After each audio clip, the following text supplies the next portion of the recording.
देवीलाल जी के साथ सबसे बड़ी वोट चोरी हुई, एक दफ़े नहीं दो दफ़े हुई। जो भूपेंद्र सिंह हुड्डा जी पहले ये बता दें तो फिर हम आज की बात कर लेंगे। और इस मशीन को, ईवीएम मशीन को लाने वाले लोग कौन हैं?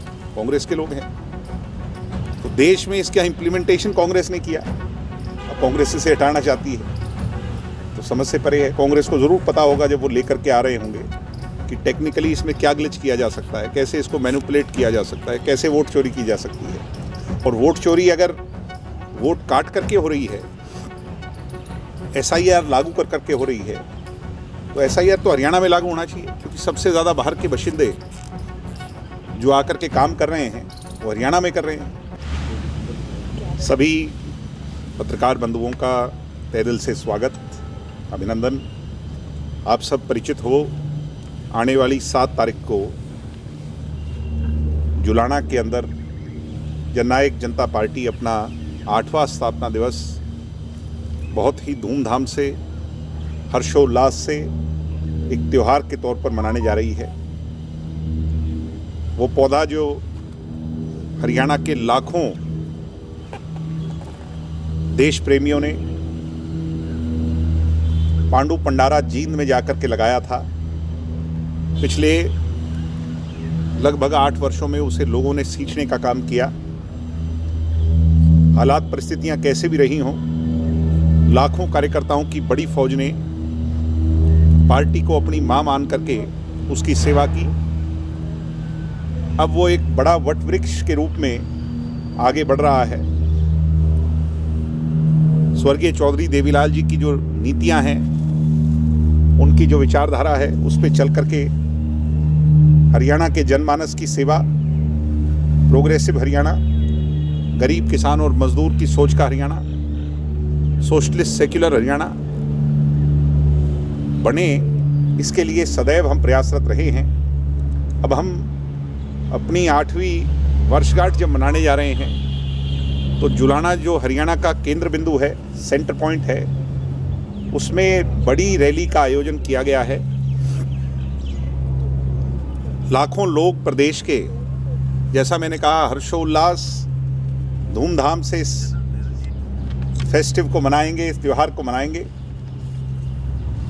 और हर वर्ग के लोग रैली में शामिल होकर के, चाहे कर्मचारी हो, चाहे व्यापारी हो, चाहे किसान हो, मजदूर हो, गरीब हो, दलित हो, बैकवर्ड हो, अगड़ा हो, पिछड़ा हो, 36 बिरादरी के लोग रैली में सम्मिलित और शामिल होकर के डॉक्टर अजय सिंह चौटाला जी को मजबूती और जननायक जनता पार्टी को और आगे बढ़ाने का काम करेंगे। हमने रैली की तैयारियां भी,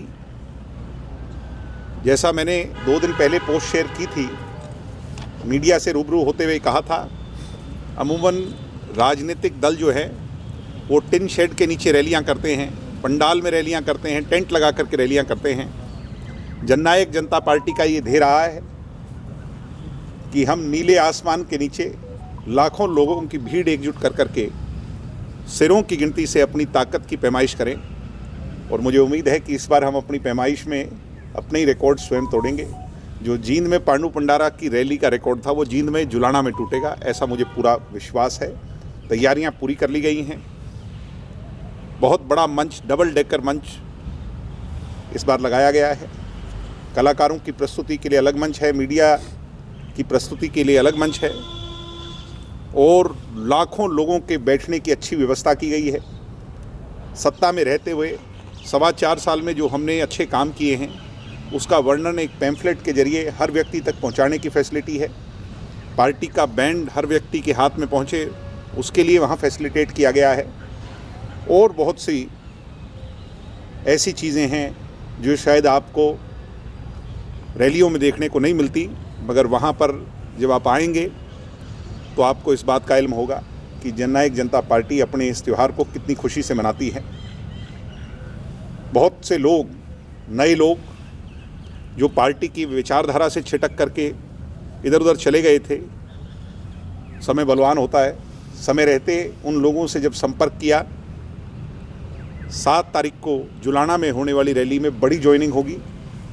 हज़ारों लोग भी ज्वाइन करेंगे और बड़ी शख्सियतें पार्टी को ज्वाइन कर करके फिर मुख्य धारा से पार्टी के साथ जुड़ करके जेजेपी को आगे बढ़ाएगी। मैं मीडिया के लोगों को इनवाइट करता हूं, आप सबको इनवाइट करता हूं, आप सबके माध्यम से पूरे प्रदेश की मीडिया को इनवाइट करता हूं, प्रदेश की जनता से ये अपील करता हूं कि इस त्यौहार को मनाने एक दिन का समय निकाल इतवार के दिन सभी 7 तारीख को जुलाना पहुंच करके उत्साहवर्धन करें, रैली को कामयाब करें। आप सबका धन्यवाद। दिग्विजय जी, क्या कुछ संकल्प लिए जाएंगे स्थापना दिवस पे? स्थापना दिवस पे यही संकल्प लिया जाएगा कि 4.25 साल में गरीब किसान कमेरा वर्ग विरोधी सरकार के खिलाफ लामबंद होकर 36 बिरादरी को लामबंद कर करके मजबूती से खड़ा हुआ जाए, सरकार की आंख, उसके कान को खोला जाए, समय समय पर जनता की, जनमानस की आवाज़ को उठाया जाए, पार्टी को मजबूती दी जाए और फिर वापसी कैसे की जाए उस रास्ते पे आगे बढ़ा जाए, यही संकल्प होगा। जेजेपी की जींद की पहली रैली को पूरा प्रदेश नहीं भूला है, तो क्या जुलाना की रैली उस इतिहास को? मैं ये मानता हूँ वो रैली जिसको हरियाणा की देसी भाषा में खड़ी रैली कहा गया, क्योंकि लाखों लोग खड़े रहे और ऐसी रैली हमने अपने जीवन काल में नहीं देखी। सुना ज़रूर है कि चौधरी देवीलाल जी ने बोट क्लब पर जब रैली की थी तब तिल डालने की भी जगह नहीं थी, मगर हमने अपने जीवन काल में वो होता हुआ जींद में देखा था। मुझे उम्मीद है कि हम उसकी बराबरी ज़रूर कर पाएंगे और फिर से लाखों लोगों की भीड़ जुलाना में एकत्रित होगी। सर, इस रैली में कोई बड़े नेता की पहुंचने या ज्वाइनिंग की भी? मैं सारी यहाँ बता दूंगा तो फिर मज़ा क्या रहेगा। 7 तारीख में अब कुछ ही दिन बाकी हैं और बड़े नेता देश के भी प्रदेश के भी रैली में जरूर शामिल हों। कांग्रेस वोट चोरी के आरोप लगा रही है। कल आपका भी बयान था कि भूपेंद्र सिंह हुड्डा भी बताए कि देवीलाल जब वहाँ से चुनाव, जो देवीलाल जी के साथ सबसे बड़ी वोट चोरी हुई, एक दफ़े नहीं 2 दफ़े हुई। जो भूपेंद्र सिंह हुड्डा जी पहले ये बता दें तो फिर हम आज की बात कर लेंगे। और इस मशीन को, ईवीएम मशीन को लाने वाले लोग कौन हैं? कांग्रेस के लोग हैं।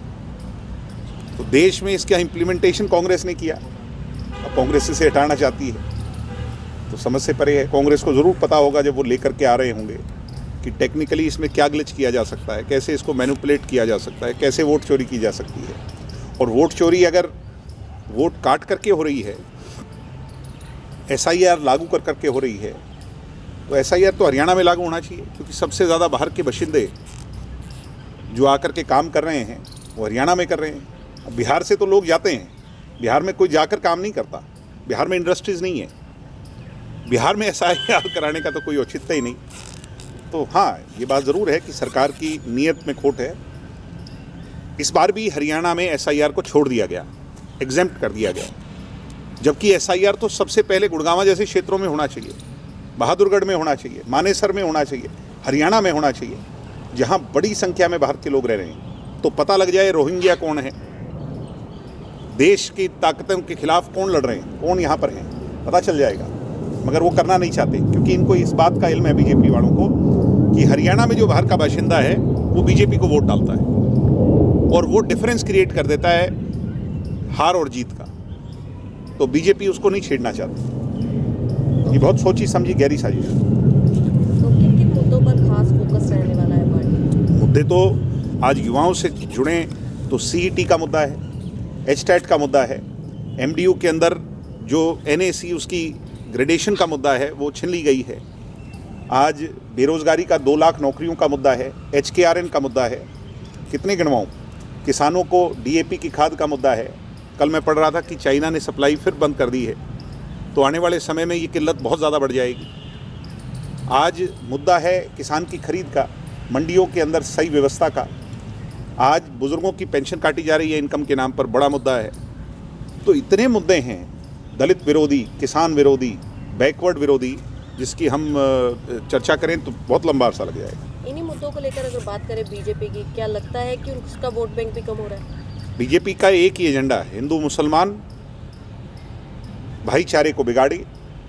अब हरियाणा के अंदर कभी हिंदू मुसलमान नहीं था, धीरे धीरे आवाज़ आने लगी है, तो ये बहुत चिंता का विषय है। क्या हम अपनी अगली पीढ़ी को प्रोग्रेसिव हरियाणा देना चाहते हैं या इनके एजेंडे पे हरियाणा को बटा हुआ हरियाणा देना चाहते हैं? ये मेरी पीढ़ी के लोगों को सोचना होगा।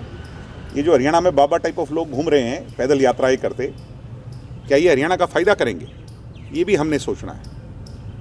क्या ये हरियाणा के अंदर जो हिंदू का नारा, सनातन का नारा दे रहे हैं, क्या चौधरी देवीलाल सरीखे के लोगों ने 66 में जब हरियाणा बनाया था पंजाब से अलग कर करके, तो ये एजेंडा था हरियाणा का, ये भी हमें सोचना है। सर हाल ही में खिलाड़ी की मौत हुई है, एक जर्जर बॉल। बहुत चिंता का विषय है। दुष्यंत जी ने कल भी मांग की है गवर्नर साहब से कि इसकी गहरी जांच हो। सरकार पल्ला छुड़वाना चाह रही है अपना। जब वो स्टेडियम सरकार का बनाया हुआ सरकार ने, तो कमी किसकी होगी? डिपार्टमेंट तो पीछा छुड़वा लेगा, उस परिवार जिसने अपना होनहार बेटा खोया उसके दुख को कौन जानेगा? और कल को ऐसी घटना ना हो, इस पर कौन जवाब देगा?